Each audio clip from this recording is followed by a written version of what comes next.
একটা মানুষের চোখেও তিনি খারাপ ছিলেন না। ওই মানুষটার দ্বারা যদি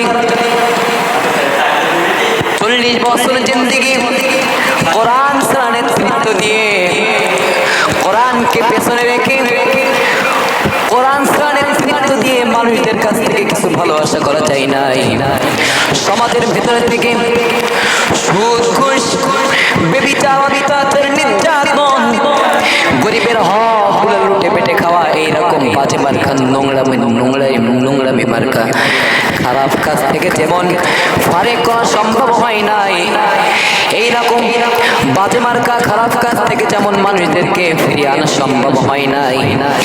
আজকের সমাজেও যারা কোরআনকে পেছনে রেখে, কোরআনের আইনকে পেছনে রেখে, কোরআনের বিধিবিধানটাকে পেছনে রেখে যারা আজকের সমাজের নেতৃত্ব দিতে আসবে, এরাই হলো ভণ্ড আর প্রতারক ছাড়া কিছুই হতে পারে না। ঠিক কিনা বলে? কোরআন ছাড়া যারাই নেতৃত্ব দিতে আসবে, এরাই হলো ভণ্ড প্রতারক। এই সমস্ত বাতের নেতৃত্বদেরকে আমরা মুসলমান মানতে পারি না। ঠিক কিনা বলেন?